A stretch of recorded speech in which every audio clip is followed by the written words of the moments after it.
Y por lo general, en mi caso, soy comunicador social de mi formación de grado y doctor en ciencias sociales en mi formación de posgrado. No vengo del área específico de las políticas públicas o de la administración pública.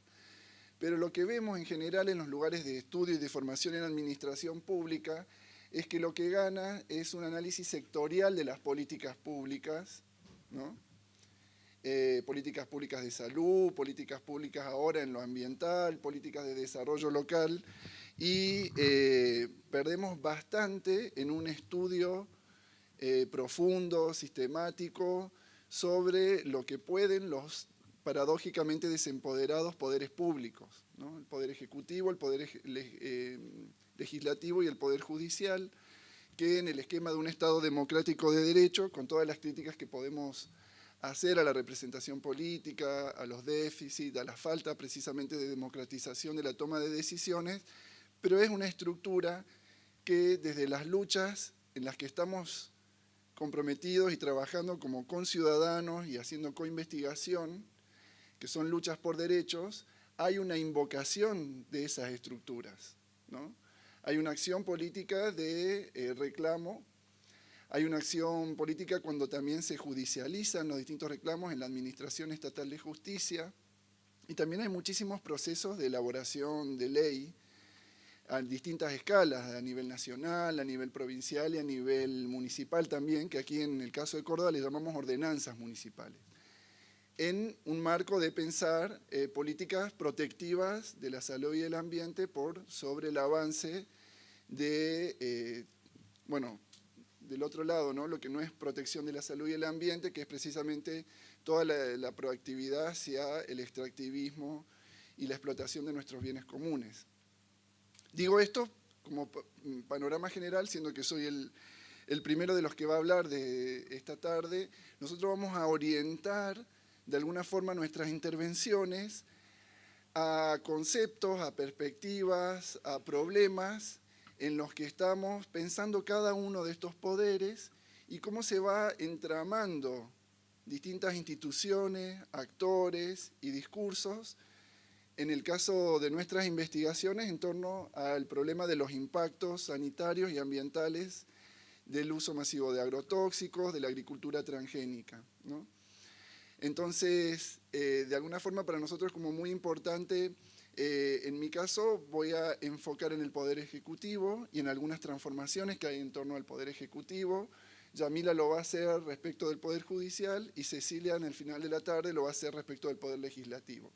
Y de alguna forma nuestras exposiciones van a intentar también enmarcar o hacer puentes de diálogo con las próximas exposiciones que las hemos ubicado, si ustedes se fijan en el programa, en cada uno de estos ejes, ¿no?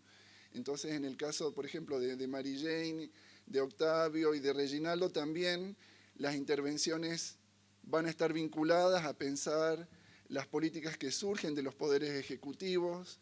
En el caso de Arlene, Silvana y el senador Pino Solana, van a estar intervenciones que tienen que ver con pensar el poder legislativo. Y bueno, el Poder Judicial va a estar así bien afilado también porque vamos a tener un ex juez, un ex fiscal y un abogado que ha actuado en causas por estos temas, ¿no? Entonces, de alguna forma, vamos perfilando esto en las intervenciones. El título de la exposición que he preparado se llama Justicia Ambiental y Governance Corporativa.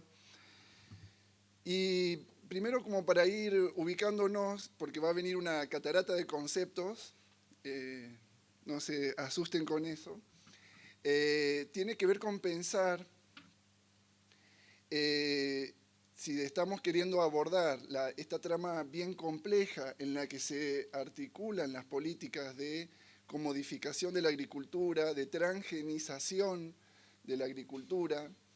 Es como que es un entramado realmente que involucra no solamente muchos actores, sino que diversas áreas del Estado a distintas escalas, ¿no? Pero para entender este momento actual de las transformaciones y el rol que va a cumplir el Poder Ejecutivo respecto del modelo de los agronegocios y de la injusta y desigual distribución de sus impactos, nos parecía como importante primero señalar, así muy como panorámicamente, algunas cuestiones, ¿no? Y en primer lugar, pensar que en los procesos de globalización neoliberal, el tema de cómo está trastocada la cuestión de la soberanía, ¿no? Veníamos en un esquema, por lo menos hasta los últimos 30 años, que es cuando el neoliberalismo se impone con fuerza sus flujos de mercantilización de todos los sectores de la economía y también de la sociedad, en un esquema de estados-nación, ¿no? Demarcados territorialmente, donde hasta en ese momento por lo menos suponíamos una estructura de una soberanía demarcada dentro de las fronteras del Estado, ¿no? Y basados, si estamos hablando de estados democráticos de derecho, en una soberanía popular, es decir, el Estado es una instancia de coordinación social de la voluntad colectivamente procesada, ¿no? Eso en un esquema de un Estado democrático de derecho que se inscribe además en un orden internacional de derechos humanos. Ahora, ¿qué es lo que podemos ver en el proceso de globalización neoliberal, ¿no? El ascenso de una soberanía capitalista, como le llaman unos autores, y en vez de tener un orden internacional de derechos humanos, donde ahí podemos entrar, donde reconocemos, donde encontramos el derecho al ambiente, el derecho a la salud, el derecho a la vida misma, un orden de lex mercatoria, ¿no? Entonces podríamos decir un orden de derechos humanos o un orden de lex mercatoria, en donde, siguiendo perspectivas, por ejemplo, de algunos de los autores como los que estamos trabajando y sin embargo no he citado a ninguno en las filminas, como Negri, por ejemplo, Hart, es bien interesante cómo pensar la configuración de un capitalismo de redes, ¿no? Un capitalismo global donde los estados pierden esa soberanía, ¿no? Esa potestad, y pasan a ser más bien comandos locales de un mando imperial. Es decir, las decisiones, y esto, a ver, nosotros podríamos decir, tiene que ver con un proceso que se profundiza en los últimos 30 años, con la emergencia y consolidación del neoliberalismo, pero los problemas del imperialismo no son de los últimos 30 años. No vamos a entrar ahora en esas discusiones. Por ahora quiero presentarles como algunos esquemas más panorámicos, como para que vayamos llegando al tema, es decir, que en primer lugar, lo que me interesa es que pensemos esto, un marco en donde tenemos ejercicios soberanos en disputa. ¿Quién manda? ¿No? ¿Mandan las empresas o las políticas impulsadas por los intereses de las grandes corporaciones en un marco de lex mercatoria, que es el que se impone como horizonte, ¿no? Una sociedad de mercado casi total, o persiste todavía un orden internacional de derechos humanos que pueda hacerle como un frente, ¿no? como un cerco al avance de esta lex mercatoria. ¿Qué cuestiones así podemos distinguir? Hacia algunos de los aspectos como para entender el rol de este Estado y esta proactividad hacia el desarrollo de... ahora nosotros vamos a enfocarlo en el tema de los impactos de los agronegocios, pero podemos pensar las industrias extractivas en general, los mega emprendimientos como las represas, las grandes construcciones de autopistas, etcétera, etcétera, ¿no? En primer lugar, un perfil de un estado de competencia, ¿no? Un estado emprendedor, también lo llaman en alguna literatura, en donde con algunas sutiles diferencias en relación a cómo se lo pensaba en algún momento, cómo se lo criticaba, ¿no? El Estado como árbitro de intereses, ¿no? En términos de Marx, el comité de negocios de la burguesía. Bueno, eso mucho no habría cambiado, porque ahora se perfila un Estado que es socio empresarial, ¿no? No está tanto arbitrando los conflictos como en otra época, por ejemplo, entre capital y trabajo, sino que ahora el propio Estado, las propias estructuras del Estado es un socio empresarial, ¿no? Hacen parte, ¿no? Entonces las políticas bien proactivas, como lo dije anteriormente, hacia los flujos globales que tienen que ver con la mercantilización y el extractivismo. Ya lo vamos a ver ahora con cómo se va conformando un régimen alimentario neoliberal, ¿no? Como lo llama, por ejemplo, Philip McMichael, que es otro de los autores también que hemos trabajado.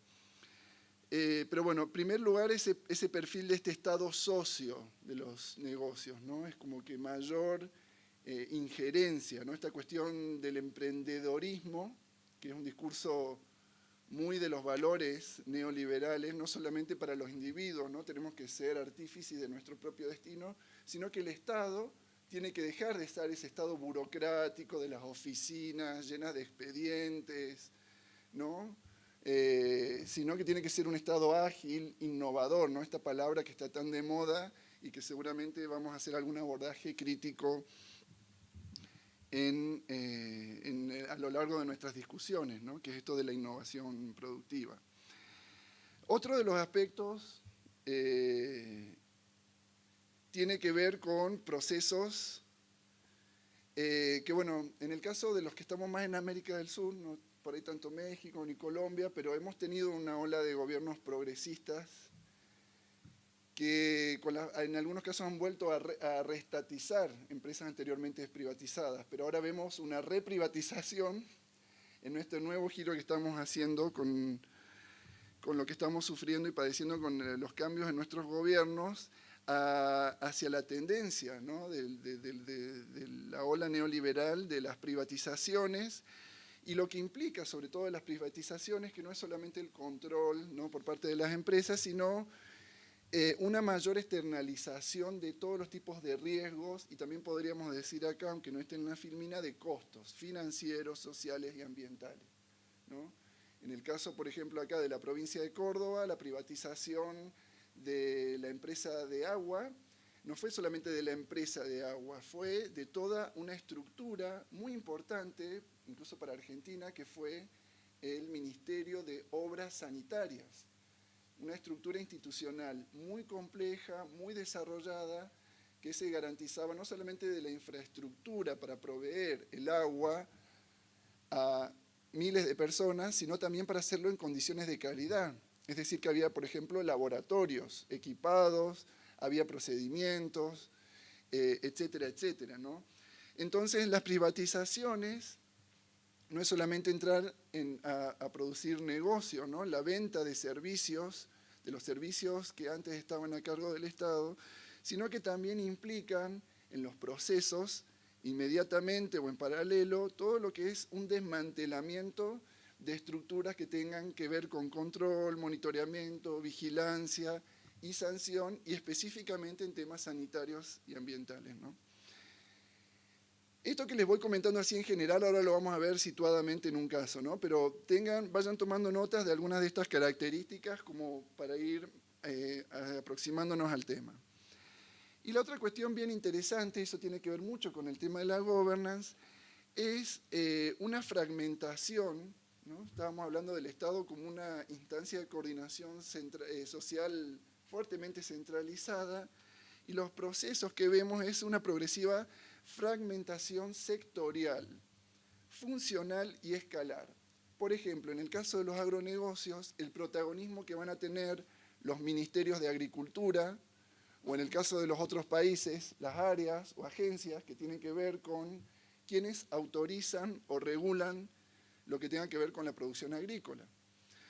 En el caso ambiental, por ejemplo, en el caso de nuestro país tenemos ahora un ministerio recientemente creado, pero prácticamente tienen los recursos de secretaría, la Semarnat en México, el IBAMA sería en Brasil.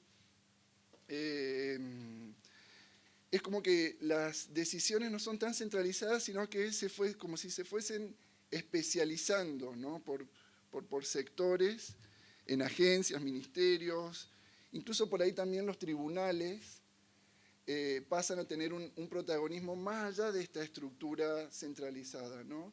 Es decir, que una de las características es un proceso progresivo de descentralización, y esto de las redes decisionales mixtas público-privadas.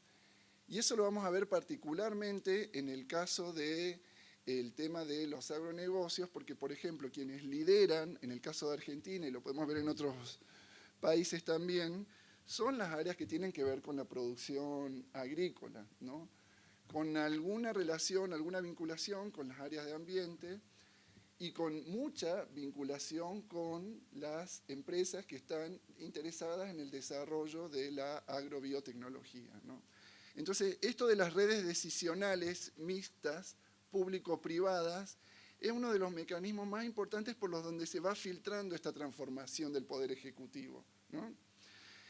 Pensemos, ¿no? esta imagen, esta idea de un Estado, al menos Estados fuertes, después sería muy rico escuchar experiencias de otros países, pero me parece que acá, de algunos de los países que estamos, tenemos algunas experiencias de Estados fuertes, centralizados, con estructuras burocráticas muy desarrolladas, ¿no? Entonces, cómo todo esto va cambiando, descentralizándose, fragmentándose.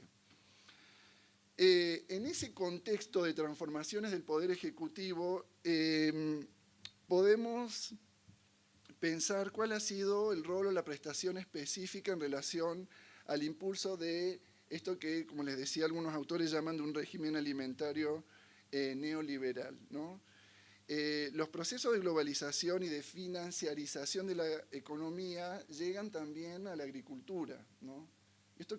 ¿En qué momento la producción de alimentos se convierte en una producción de mercancías, ¿no? Como que cambian ahí algunos ejes bien importantes, ¿no? O sea, tiene que ser todo comodificado, ¿no? Esta idea del concepto de los commodities, después podemos ir volviendo en un momento de preguntas sobre algunos detalles, ¿no? Pero ¿en qué momento, y lo podemos ubicar aproximadamente en los últimos 30 años, los flujos financieros también afectan profundamente la producción de alimentos, ¿no? Y ahí se levanta la escala de la producción de alimentos, se incorpora la tecnología para precisamente potencializar la producción de alimentos,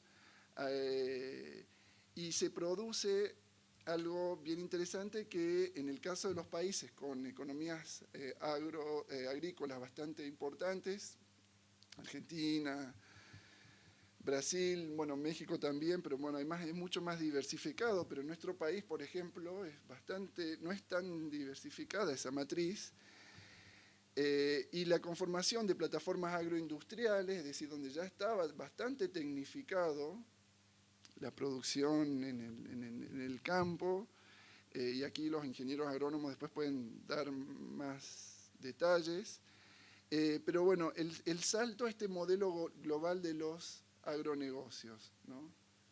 Con esto que ustedes lo habrán visto en las campañas de muchas empresas y también en el discurso público oficial, que es esto de las cadenas de valor, ¿no? La mayor competitividad de las empresas ya del agronegocio, ¿no? Entonces, como es bien interesante, y acá tenemos profesoras en Argentina que han hecho unos trabajos muy buenos como Valeria Hernández y Carla Gras, no sé si han leído los trabajos de ellas.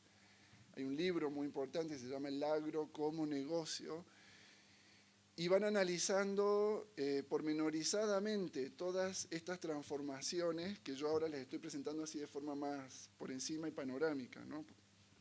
Porque quiero que lleguemos al concepto de governance. Pero bueno, este proceso de hacer que los alimentos sean mercancía y dejen de ser, ¿no?, alimentos, y se rompan los vínculos que hacen a un planteo serio y profundo de la soberanía alimentaria, ¿no? Saber qué es lo que comemos, qué es lo que producimos, reivindicando las producciones locales, etcétera, etcétera, por la comodificación casi inevitable o violenta, ¿no?, de la agricultura. El paquete biotecnológico de los transgénicos y de los agrotóxicos, algo que también ha generado mucha controversia en el sentido de que la promesa de los transgénicos era la eliminación del uso de la cantidad de pesticidas, de plaguicidas, de herbicidas, y lo que consta no solamente en las denuncias de los afectados, sino en general en distintos relevamientos y en los propios informes, ¿no?, de las empresas expendedoras de estas sustancias, es el aumento exponencial en el uso de los venenos que se aplican para la producción transgénica, ¿no? Entonces, al contrario de un decrecimiento del uso de agrotóxicos, ha habido un enorme aumento, sin hablar de lo que también se aumenta, no solamente porque se usa más dentro del paquete tecnológico, sino también por lo que ha implicado la expansión de la frontera agropecuaria, ¿no? En eso Argentina, Brasil, Bolivia también está siendo invadida por la soja transgénica. Pero bueno, los paisajes, más allá de lo que yo estoy hablando ahora, los paisajes de desierto verde que tienen nuestras pampas, que antes por lo menos tenían un poco de maíz, un poco de sorga y algún ganado, ¿no? Ahora están arrasadas por el cultivo transgénico, ¿no? Y un aspecto de este régimen alimentario neoliberal que nosotros le hemos llamado provisoriamente de governance agrobiotecnológica, que tiene que ver con pensar una multiplicidad de instituciones, y este es el punto al que quería llegar después de esta presentación así más panorámica, como para pensar una complejidad de instituciones y de actores que hacen posible este modelo y esta situación en la que estamos, ¿no? Acá puse algunas nomás de las más conocidas y las más renombradas, ¿no? La Organización Mundial de Comercio, que es una de las grandes impulsoras, ¿no? La promoción de los acuerdos de libre comercio y de la financiarización de las economías, todas las políticas proactivas con las que nuestros estados, ¿no? Hablan, ¿no? De la mayor competitividad para la inserción en ese mundo global, ¿no? Tienen en las políticas de la Organización Mundial de Comercio una referencia, ¿no? Yo esto lo voy a decir ahora más rápidamente, pero podemos después discutirlo como más pormenorizadamente, ¿no? Todos los tratados que tiene la Organización Mundial de Comercio, no solamente para promover esta competitividad y mayor inserción de los países en el mundo, sino también para levantar lo que en este contexto se entiende como las trabas pararancelarias, es decir, cuáles son los obstáculos a la comercialización. Y los obstáculos son precisamente barreras que tienen que ver con controles, con información de los productos para el consumidor, es decir, el etiquetado, etcétera, etcétera, ¿no? La Organización de las Naciones Unidas para la Agricultura y la Alimentación, la FAO, es otra de las instituciones también que promueve este modelo de comodificación de la agricultura, ¿no? Tanto la Organización Mundial del Comercio como la FAO tienen también sus acuerdos sanitarios y fitosanitarios. Es decir, que cuando hablamos de que se desmantela una estructura de control o no hay más estándares, no es que no hay nada, no es que la OMC o la FAO no tengan un discurso ambientalista, lo tienen. Lo tienen. Todas estas instituciones son profundamente ambientalistas. Fíjense el eslogan del BID, mejorando vidas, o de la OCDE, por ejemplo, ¿no? Dice, mejores políticas para una vida mejor. Son profundamente ambientalistas.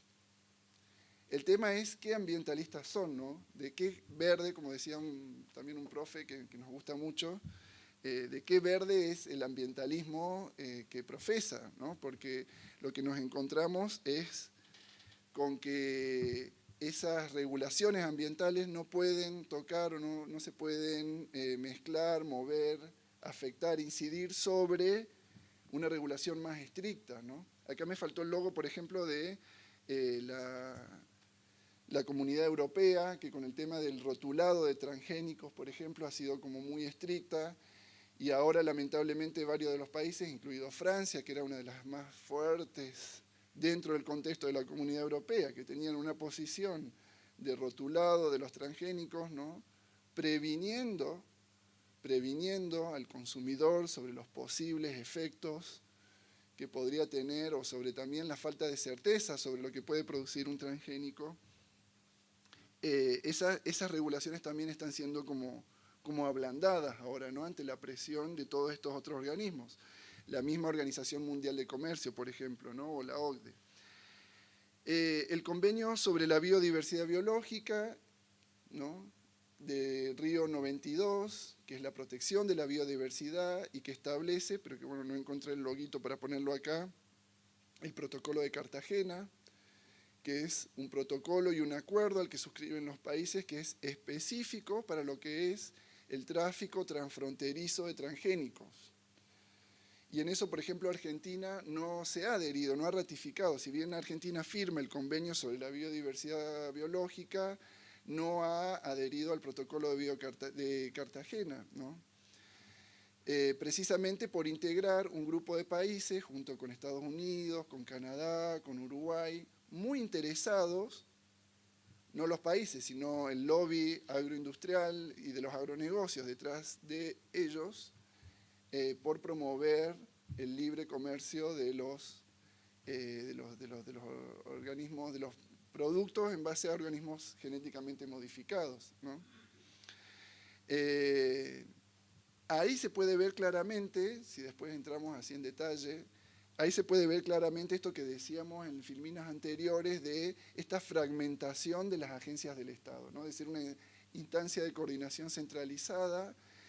Aquí son los ministerios de Agricultura, secretarios de Agricultura, que toman decisiones, ¿no? Si bien ellos están dentro de un gobierno electo democráticamente, pero las decisiones que toman, ¿no? ¿Quién nos consultó a nosotros sobre la ratificación de nuestro país o no del protocolo de Cartagena, ¿no? La ciudadanía en general no hemos sido consultados sobre esa decisión, pero es una prerrogativa que tienen los funcionarios de esta área, de esta agencia específica, ¿no? Pero bueno, esto era un panorama. Aquí arriba, lo que está con esas siglas ICSID es el CIADI, que es el organismo internacional que le otorga seguridad jurídica a las empresas que hacen inversiones en los países nuestros, ¿no? En desarrollo, y que les garantizan que no van a tener pérdidas, o que si hay una reestatización, como pasó acá, ¿no? Los países tienen que pagar multas, ¿no? De alguna forma, cuando yo les decía estas estructuras que van debilitando o desenmarcando la soberanía del Estado, ¿no? Si el Estado decide reestatizar sus empresas privatizadas, o si decide declarar una moratoria de transgénicos, por ejemplo, como lo ha hecho Perú, ¿no? Sería bien interesante después escuchar a las compañeras y compañeros de Perú que nos cuenten un poco de esa situación. Bueno, hay flujos de presión muy fuertes para que esa soberanía, esa decisión soberana se caiga, no se sostenga o se altere, ¿no? Y que tiene que ver con todos estos organismos que atan esas regulaciones al otorgamiento de préstamos, etcétera, etcétera, ¿no? Entonces, ¿por qué a nosotros nos parece importante trabajar el concepto de governance para referirnos a todos estos procesos? Cuando ustedes van a buscar, ¿y por qué lo usamos en inglés además al término, ¿no? Porque hemos visto que la literatura que ha hecho la traducción, y cuando se habla de gobernanza, es la literatura más difundida por organismos internacionales de créditos como el BID, como el Banco Mundial, y que refieren más que nada a las buenas prácticas de gobierno, ¿no? Si ustedes se ponen después a entrar a la historia conceptual de la gobernanza, se van a encontrar con ese concepto, ¿no? Como buenas prácticas de gobierno. A nosotros nos pareció un concepto muy potente y muy importante para pensar las transformaciones del Poder Ejecutivo y cómo es posible este régimen alimentario neoliberal, este modelo agrobiotecnológico que se va consolidando desde otro concepto de governance, ¿no? El primero como un modelo de gobierno empresarial o de las corporaciones, porque de hecho es de donde surge, ¿no? Para nosotros es muy importante, siempre cuando abordamos los conceptos, cuando trabajamos con cuestiones teóricas, es rastrear un poco los contextos de uso, ¿no? No tomar así las teorías, ¿no? O los documentos que analizamos, sino a ver, bueno, ¿qué hay en este uso del concepto, ¿no? Si no, nos hubiésemos quedado con la definición de gobernanza del Banco Mundial, ¿no? Pero bueno, nos hemos encontrado eso. Es el modelo de gestión de las empresas, que tiene mucho esto de la eficiencia, ¿no? De la eficacia, de las decisiones rápidas, descentralizadas en redes, aunque las empresas también y las corporaciones tienen estructuras bastante jerárquicas, pero hay modelos, ¿no? De tomas de decisiones y de gestiones que serían más dinámicos, ¿no? Que tiene que ver con la velocidad de la acumulación del capital contra la lentitud, entre comillas, del sistema estatal y de la burocracia y sus procesos, ¿no? Otra cuestión para pensar esto de la governance es su función sistémica. La governance no sería una institución, como hablamos de institución cuando hablamos del Estado, o hablamos de un ministerio, o hablamos de una agencia gubernamental. Sino que lo que vamos a ver ahora es que la governance sería todo ese ensamblaje, todo ese entramado de todas estas instituciones que tienen como función, fíjense ahí, la compatibilización y estabilización de esa multiplicidad de instituciones, ¿no? ¿Se acuerdan que nuestra pregunta inicial era ¿quién manda? Y veíamos que había un orden de lex mercatoria y un orden de derechos humanos.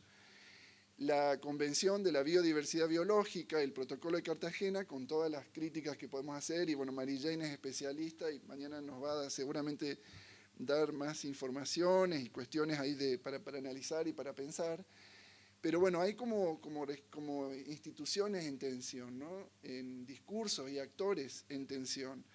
Pero hay muchas otras que no están en tensión, sino que se van superponiendo, articulando. De un lado los préstamos, del otro lado la seguridad jurídica para las inversiones, del otro lado la especificidad de lo que tiene que ver con la incorporación de la agrobiotecnología, es decir, cómo se compatibiliza todo ese sistema complejo, cambiante.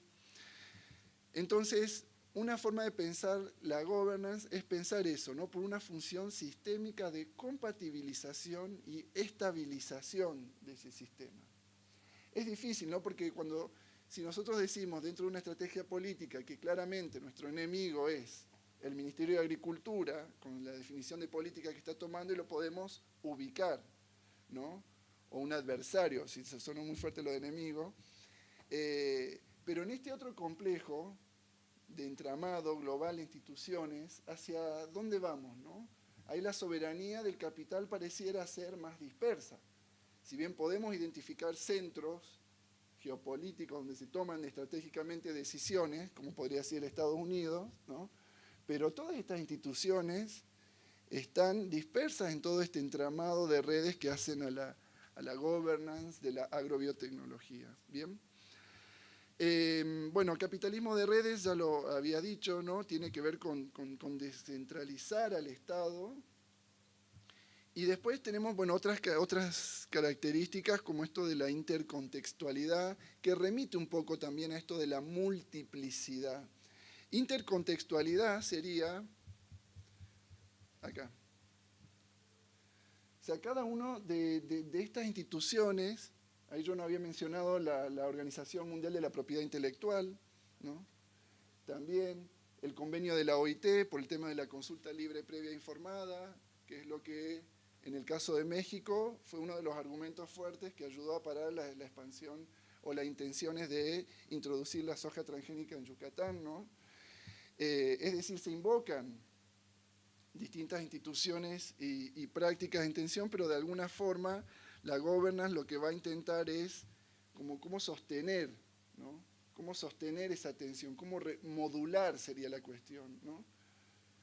Puede existir el convenio de la biodiversidad biológica, que es más protectivo, pero vamos a tener un montón de otras instituciones cuyos efectos van a ser como modular, paralizar esa protección, ¿no? Entonces, no, pero tenemos que garantizar la seguridad jurídica, la presión de la Organización Mundial de Comercio es más fuerte,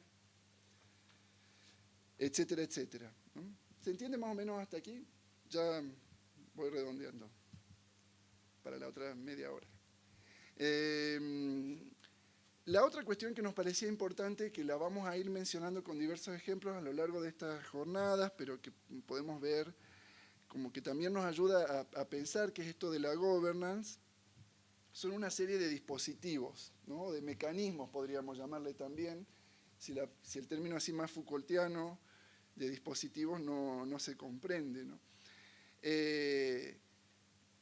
Uno de los primeros que más se está utilizando es algo que se llama la soft law, que a diferencia de los esquemas rígidos de leyes nacionales que surgen de un debate parlamentario, y de nuevo, con toda la crítica que podemos hacer a la a la representación política y a la falta de democratización, la elaboración de ley en los parlamentos, por lo menos es una instancia donde por lo menos va a haber un debate entre oficialismo y oposición, ¿no? La soft law refiere a un tipo de normas y de regulaciones que ya no pasan por el esquema del debate público parlamentario, sino que son tomadas en este esquema que yo señalaba anteriormente de esta fragmentación de las instituciones del Estado. Entonces, por ejemplo, Argentina, al no ratificar el protocolo de Cartagena, tampoco ha hecho una de las cuestiones que establece el protocolo de Cartagena como sugerencia para los países, que es elaborar un marco nacional legal para la regulación de la bioseguridad de organismos genéticamente modificados, ¿no? Entonces lo que hay son resoluciones ministeriales. El Ministerio de Agricultura, que es el que promueve el modelo, se da sus propias normas también, ¿no? Entonces ahí se ve esta fragmentación y esta descentralización, ¿no? Los procesos de toma de decisión en un Estado democrático de derecho tienen que pasar por el Parlamento. Acá pasan por unos funcionarios de una agencia, que es el Ministerio de Agricultura, y que esa agencia participa, más que de una consulta democrática o de un debate público, de estas redes decisionales mixtas público-privadas, ¿no? Están más cerca del interés por el desarrollo de la agrobiotecnología de Monsanto, de Bayer, de Dow Chemical, de Syngenta, más que de la consulta de las comunidades afectadas, ¿no? Y podríamos decir, bueno, pero obvio. Pero bueno, nosotros queremos no pensar ese obvio, sino pensar cómo funciona, cómo se articula ese sistema, ¿no? Con una idea de que la investigación tiene que ayudar a develar esa trama, y porque también desde las luchas en las que nos inscribimos vamos aprendiendo todo ese entramado, ¿no? Porque, por ejemplo, no hablé hasta aquí, pero por ejemplo el tema de las leyes que sancionan y regulan el uso de los agrotóxicos, ¿no? Las poblaciones afectadas que lo han denunciado se han puesto a estudiar cuáles son las leyes que regulan, ¿no? Pero también nos hemos encontrado en ese proceso de estudiar de que hay otras instituciones que van más allá de la ley, que son las que regulan, por ejemplo, la dosis letal, ¿no? ¿Cuál es el límite de agrotóxico que puede soportar un organismo, ¿no? La famosa dosis letal 50. ¿Quién define la dosis letal 50? ¿Quién dice que tanta cantidad de agrotóxico en un organismo, en un ecosistema, es normal, ¿no? Ahí nos encontramos con los protocolos de todas estas instituciones que están definiendo, y ahí es como que se articula bastante, ¿no? la permanencia y la institución del sistema, ¿no? Otro de los mecanismos, bueno, la responsabilidad social empresarial. Esto lo habrán escuchado, no me voy a detener mucho acá, pero ahora las empresas son las que hacen algo de justicia social y tienen programas sociales y pagan dinero para hacer orquestas infantiles en barrios pobres y donan computadoras a las escuelas, ¿no? Y cuidan el ambiente también, porque nos dicen que cerremos el grifo, ¿no? La canilla del agua para cuando nos estamos cepillando los dientes, cuando se desperdician, ¿no? Miles y miles de agua en la producción para el riego, por ejemplo, ¿no? En la producción transgénica. Otro de los dispositivos, y esto es algo bien interesante, y voy a hacer así después un pantallazo, es la comitología, que tiene que ver con esto también de la fragmentación de agencias, y es el tema que probablemente en muchos de sus trabajos y de sus intervenciones se habrán encontrado, que es esta cuestión de las comisiones de expertos. La comitología sería un nuevo nombre para la tecnocracia, pero es una tecnocracia muy globalizada y muy modernizada, ¿no? El expertise de quienes integran esas comisiones técnicas asesoras. Y lo vamos a ver en el caso de yo he hecho una investigación comparando las comisiones que regulan la autorización de transgénicos en Argentina, Brasil y México, y hasta tienen nombres parecidos, ¿no? En Argentina es CONAVIA, Comisión Nacional de Biotecnología Agropecuaria, En Brasil es la CTNBio, Comisión Técnica Nacional de Bioseguridad. En México es la CIBIOGEM, ¿no? Que es el Consejo, Comisión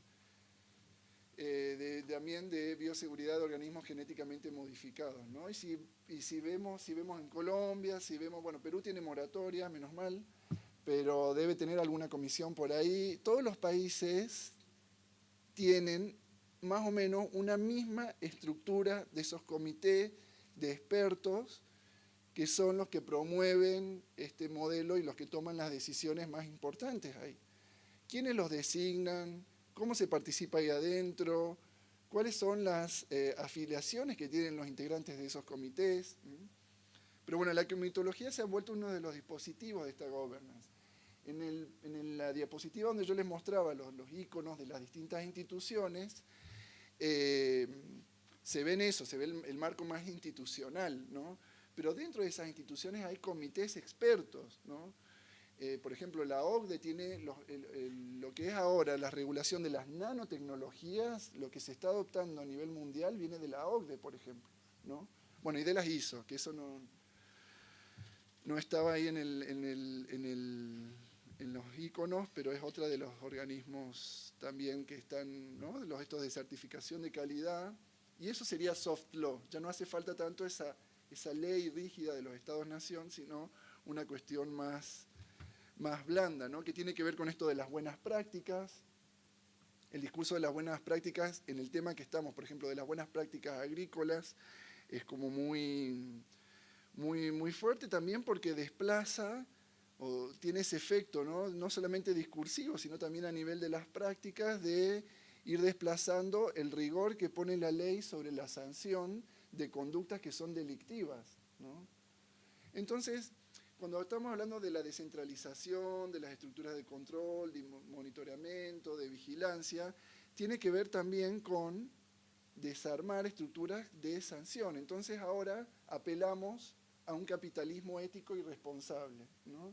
El de las buenas prácticas, en un contexto en que las empresas están siendo denunciadas, las corporaciones, por la violación sistemática de derechos humanos. Entonces, ¿qué código ético podemos tener con las empresas en estos contextos, ¿no? Cuando desarman, desmantelan leyes, promueven desregulaciones ambientales, etcétera, etcétera? Bueno, la asociatividad público-privada, lo había referido con esto de las redes decisionales mixtas.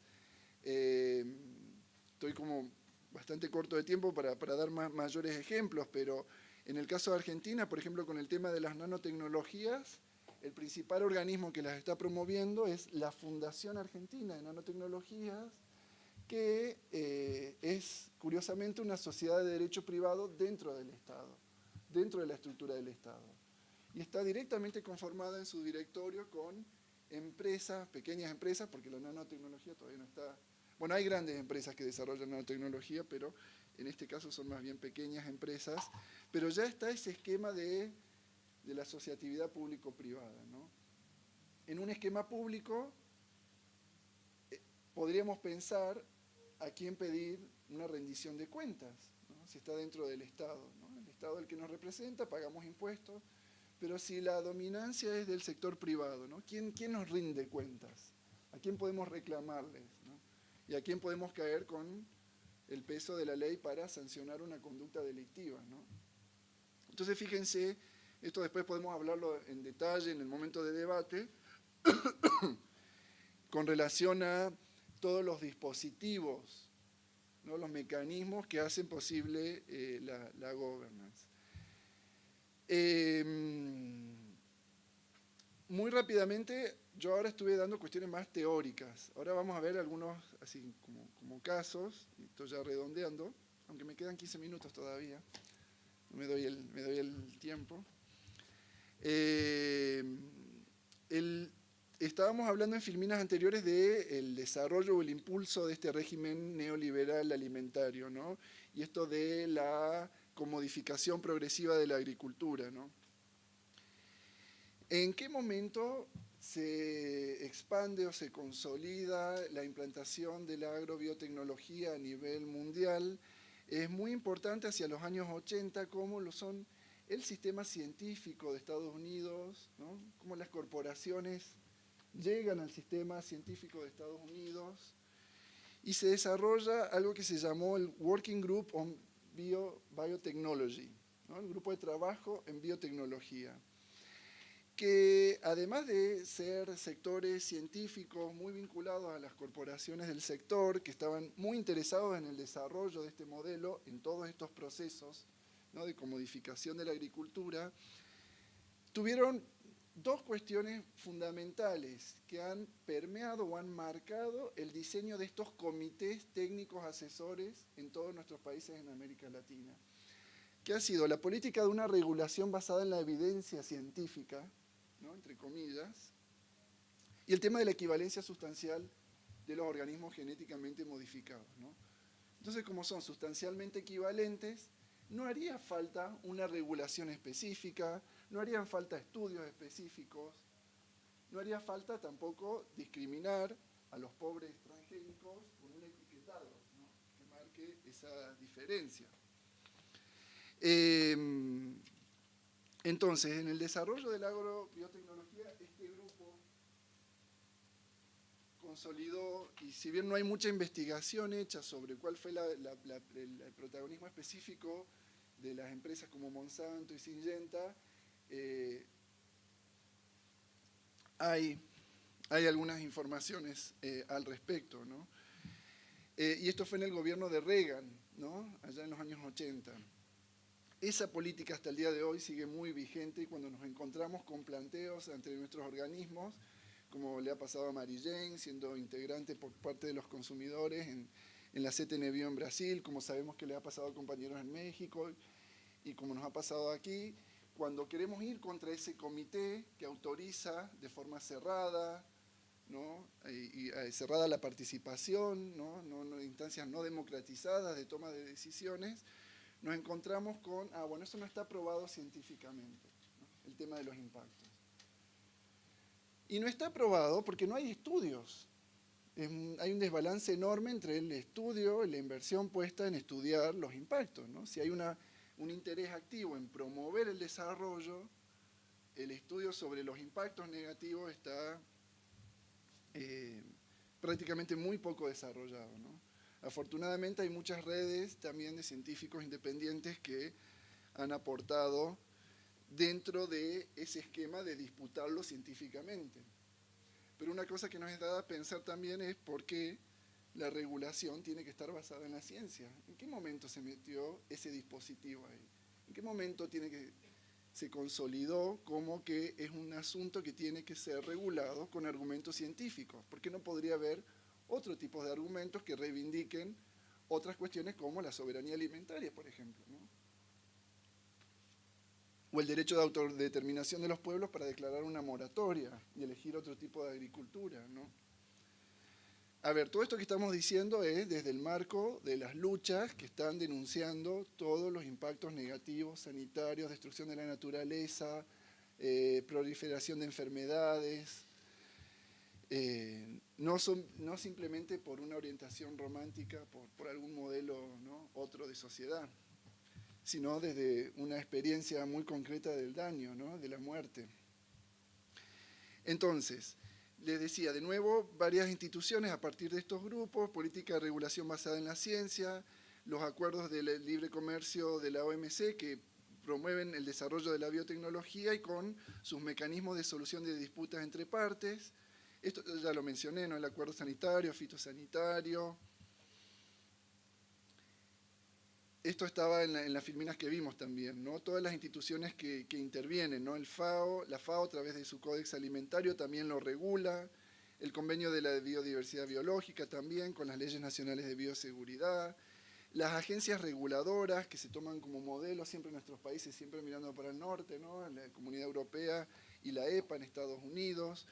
Y después hay una serie de convenios internacionales también relacionados que tienen que ver con el tratamiento de residuos, de las sustancias peligrosas, la participación ciudadana en consultas en proyectos que tienen alto impacto ambiental, etcétera, etcétera, ¿no? Esto sería como muy a nivel de escala global. En los tres países, en Brasil, en Argentina y en México, vemos una conformación institucional también muy parecida, no solamente en torno a cómo se pretende implantar y consolidar el modelo, este sistema, sino también de cómo se le resiste, ¿no? Desde otras tensiones y disputas que les decía entre un orden de derechos humanos y un orden de lex mercatoria, ¿no? Entonces, por un lado, las primeras experimentaciones, esto lo digo muy rápidamente y a los que están de México y Brasil después pueden aportar el detalle, pero muy rápidamente, préstamos internacionales para el desarrollo de la biotecnología. En el caso de Brasil sí ratificó el protocolo de Cartagena y dio lugar a un proceso de una ley de bioseguridad, la creación de la CTN Bio, que también ha tenido momentos, ha habido una reforma muy importante de la ley de bioseguridad que ha implicado el tipo de conformación de ese comité, que es la CTN Bio, su integración y el mecanismo de toma de decisiones, ¿no? Ya sin una mayoría agravada, etcétera, etcétera. Una institución que vendría a ser, para los que están en Argentina, como nuestro INTA, ¿no? El Instituto Nacional de Tecnología Agropecuaria, que en Brasil es el Embrapa, que mientras que por un lado se estaba regulando en Brasil el tema de los transgénicos, Embrapa hacía convenios con Monsanto y desarrollaba libremente la experimentación a campo de eventos transgénicos. Entonces, ¿cómo puede ser posible esto, ¿no?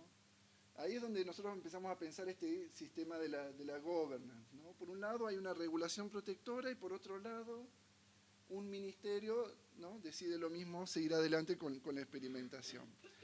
Pero al mismo tiempo, y vean qué interesante, esto después podemos escuchar de los compañeros de Brasil con más detalles, cómo en todo este proceso en el que se va implantando este esquema de governance agrobiotecnológica, hay estados y ciudades que, haciendo uso de sus potestades legislativas, se declaran como libres de transgénicos, ¿no?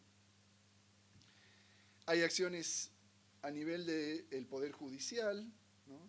Acciones civiles públicas, que son promovidas desde las organizaciones de la sociedad civil interesadas, ¿no? Que al menos de algunas de que las hemos reconstruido en Brasil, Greenpeace bueno, y la Vía Campesina y varios movimientos campesinos han estado protagonizando, asociaciones de consumidores, no puse al IDEC acá,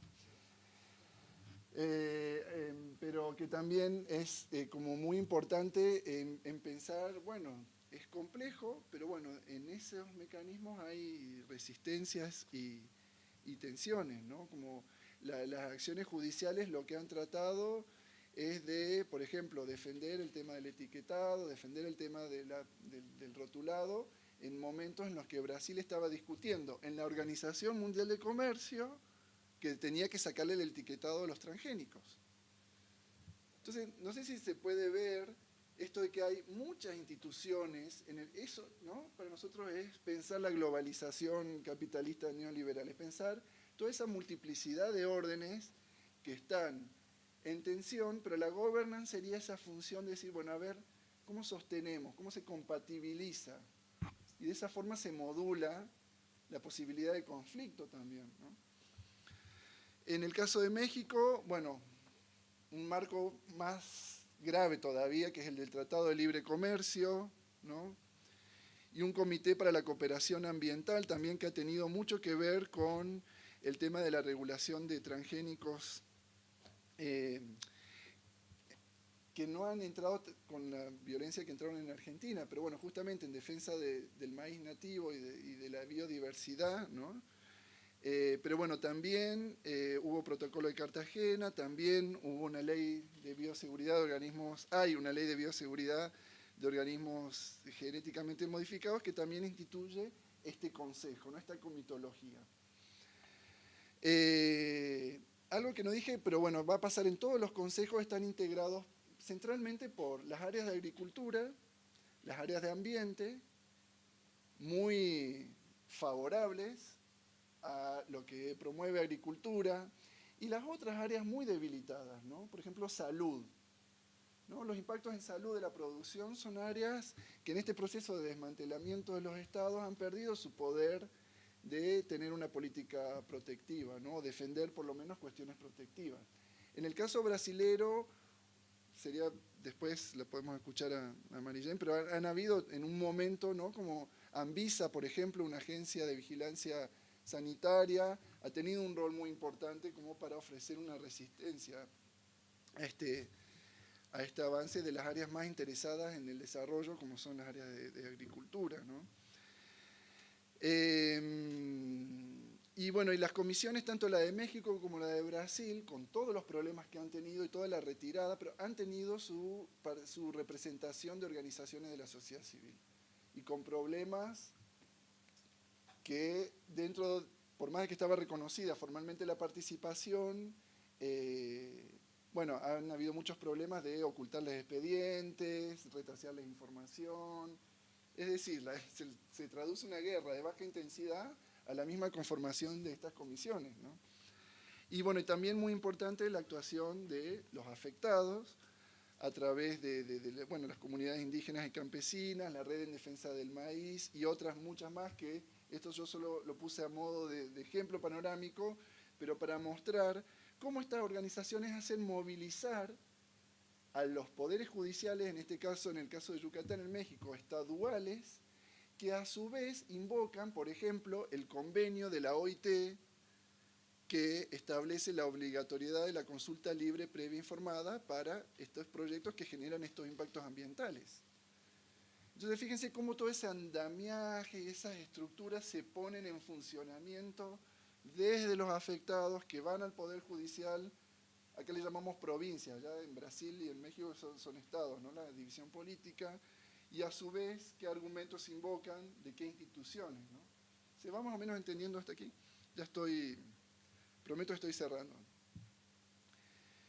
En Argentina, bueno, tenemos el caso de que no se ha ratificado, esto ya lo dije, entonces no tenemos ley de bioseguridad, todo se maneja por resoluciones ministeriales.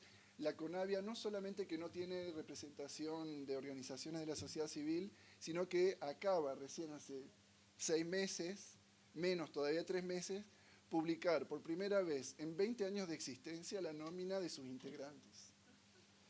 Y al publicarlo salta claramente las vinculaciones, ¿no? La CONAVIA tiene una cláusula en su reglamento, que el reglamento lo tuvo que hacer también a raíz de una acción de amparo de compañeros activistas del Paren de Fumigar de la provincia de Buenos Aires, para que por lo menos establezcan un reglamento. O sea, fíjense la discrecionalidad, ¿no? En esto de que las agencias implementan unas políticas.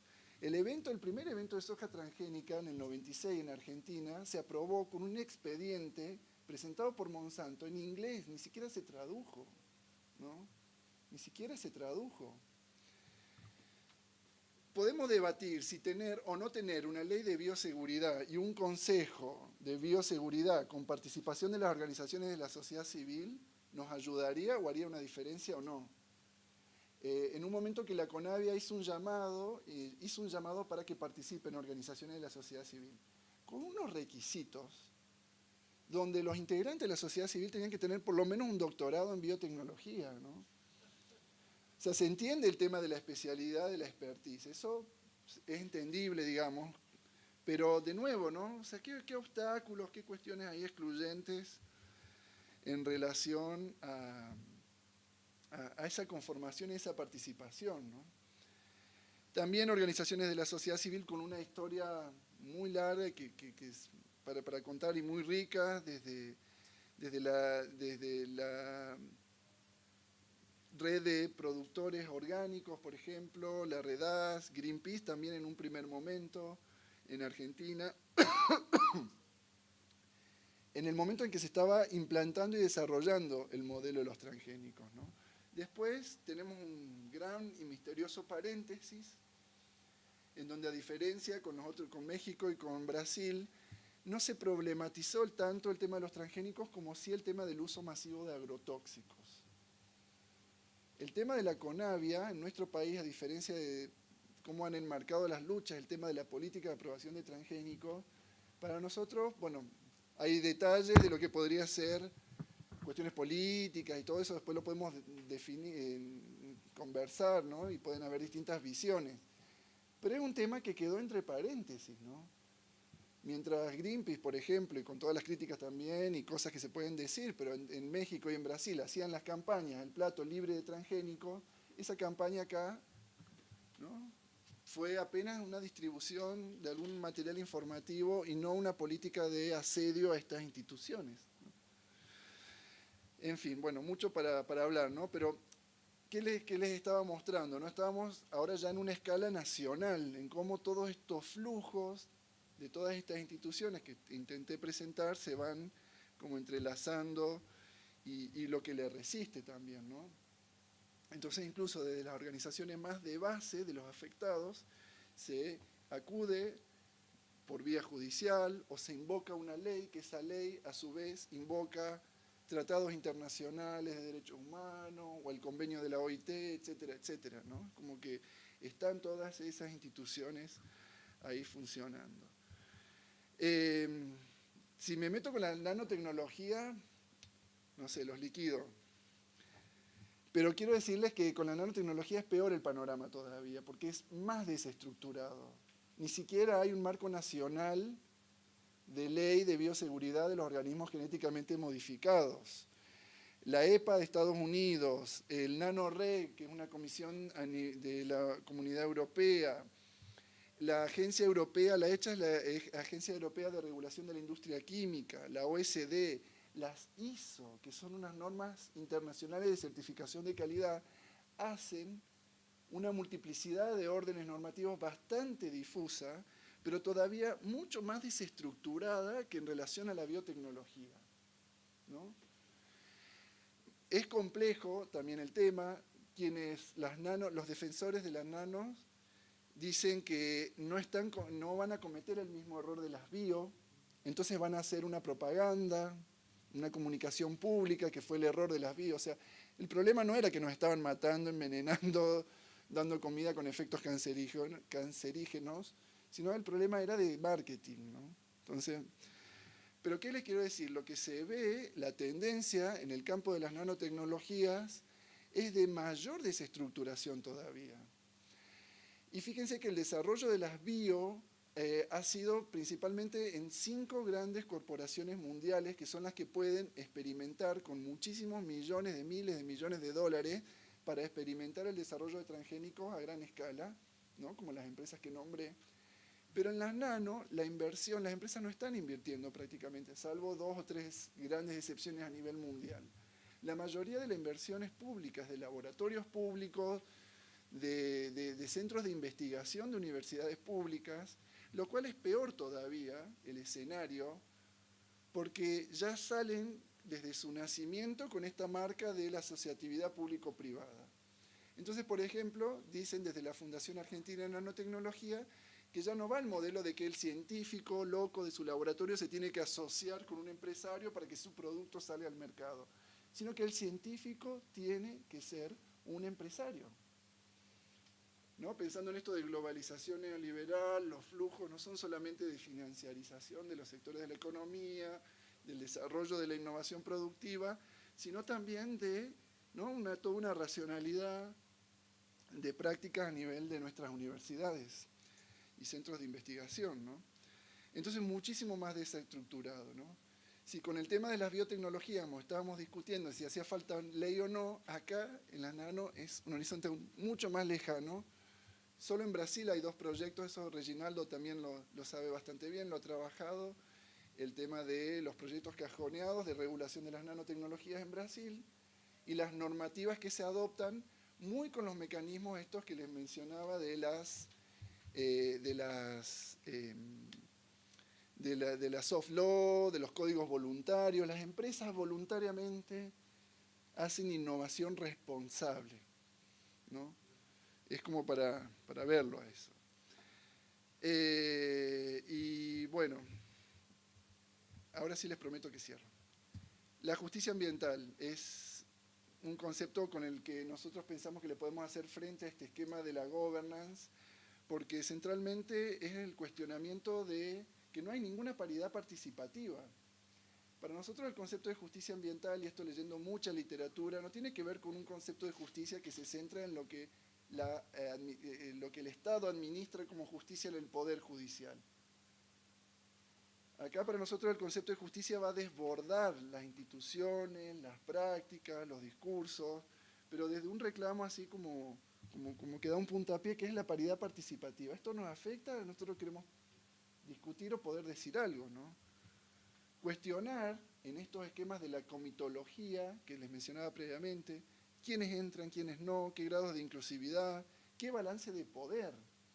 Pues no es solamente estar como representante dentro de esas comisiones, sino voy a poder hablar, vamos a poder votar, que fue lo que le pasó a los compañeros en Brasil y México que terminaron haciendo un éxodo de esas comisiones.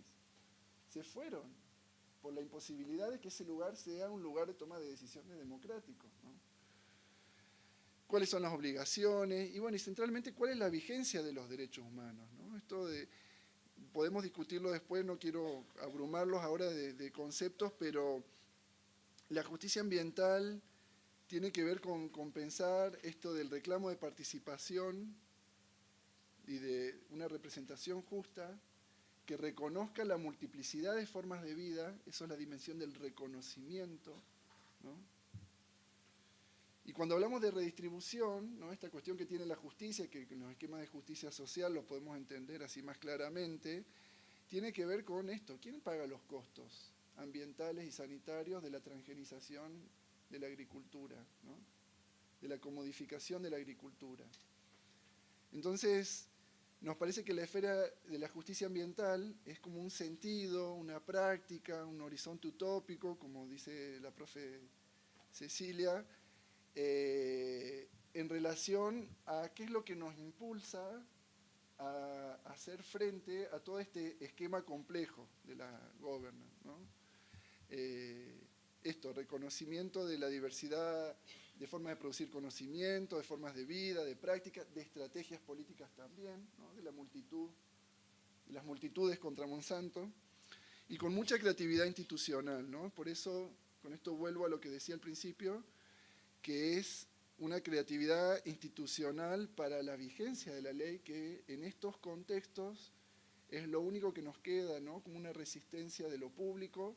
También tenemos lo común, ¿no? Pero entre lo público y lo común, una resistencia en defensa de los derechos contra ese orden de la ex-mercatoria y de su gobernanza agrobiotecnológica. Gracias por la paciencia.